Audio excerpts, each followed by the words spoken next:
In the comments of nearly every video I post is the question of whether I'm lonely, so I figured it was about time to talk about it. If you want to avoid watching this whole thing, I'll go ahead and let you know now that the answer is going to be no. But I want to help dispel the myth that living off-grid automatically means being isolated and alone. Western perception of this lifestyle has been twisted into a needlessly secluded, hyper-independent experience.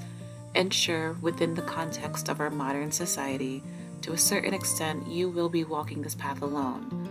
But being off the grid doesn't have to mean not having neighbors, or not seeing friends, or not taking part in your community. And in my experience, living off the grid has enabled me to engage my community more deeply because it's given me greater freedom and command of my own time.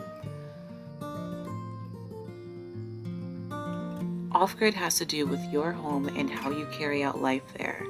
But walking alone on this path doesn't have to mean not extending your hand to the person walking the path next to you.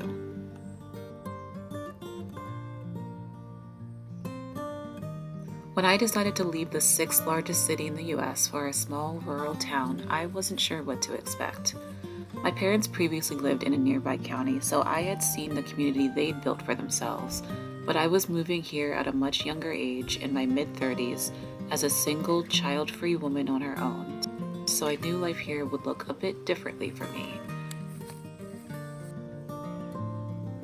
So before I made the decision to leave the city, I did some honest soul searching to really interrogate why I was moving and whether I'd be okay if for some reason I didn't find community here. Ultimately, I was ready to leave the city and live closer to the land, and it felt like a far worse fate to continue living in a place I didn't want to be, surrounded by people I had less and less in common with, working tirelessly to afford a life I didn't want. Plus, I had lived alone for most of my 12 years in the city. As an introvert, I genuinely enjoy my own company. Solitude gives me a chance to recharge and reconnect with myself, and it also ensures that I can show up fully when I am around people. So I had to question how different my community in a small town would be. Even if I only managed to make a couple good friends who I saw from time to time, would that not be much different than my life in the city?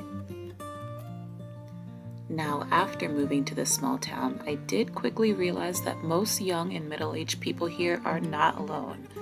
They're all married or partnered or moved here with friends, or they have close family also living locally. So pretty much everyone I met had a built-in support system to lean on and to do things with that I didn't. I admit I was naive about how few people make moves like this by themselves. So I was and still am an anomaly in not having similar support that most have here. This still hasn't prevented me from building meaningful relationships. It just means being okay venturing out on my own sometimes, especially when I first moved. I've had to establish a healthy balance between pushing myself to show up when I do feel anxious about going out alone and acknowledging the validity of that anxiety by honoring my desire not to go sometimes. And in doing this, I've found some really beautiful friendships and connections in the 4 years since I've moved. All in all, I think your experience in a rural town will largely be colored by how rooted you are in your reasoning for being there and how deeply you're willing to meet yourself along that journey. So regardless of the inevitable discomfort that comes, or how long it takes to find the community you seek, it serves a clear purpose within your vision. Back when I first moved here and was still renting an apartment while searching for land, I started going car camping as a way to get outdoors more. I wasn't comfortable with tent camping alone, but realized I was going to be stuck indoors a whole lot if I was waiting to find people to go outside with. And some of my most life-changing, clarifying experiences have come from spending time alone in nature and witnessing my own courage when venturing out on my own. It's not that I don't enjoy like-minded company, but I won't let the lack of company stop me from doing the things I want.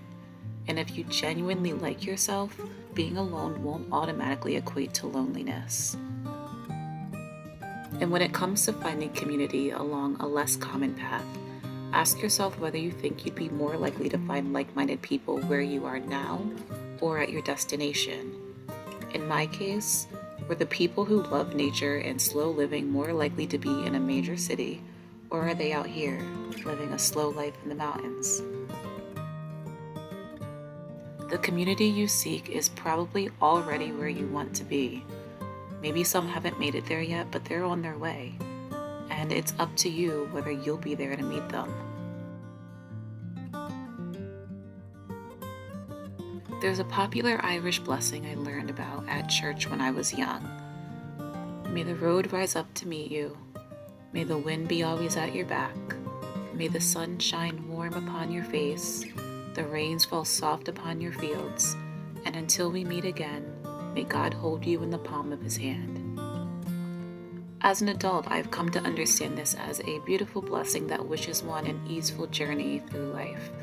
But as a young child, I took the first line quite literally and imagined a road appearing wherever a person stepped. And though that wasn't the intention of the words, I in some ways still believe this to be true. When we take intentional steps in the direction of the life that's meant for us, in the version of ourselves that will lead us there, a path will emerge, and along it will be all the people and relationships meant to join us on our journey. I made my way from a city of 1.5 million people to a town of 1,000 and created a life even more peaceful and free than I envisioned when I began. And I wish that for you too. So I will say, may the road rise up to meet you, as both the blessing it was written and my hopeful intention for your own path forward.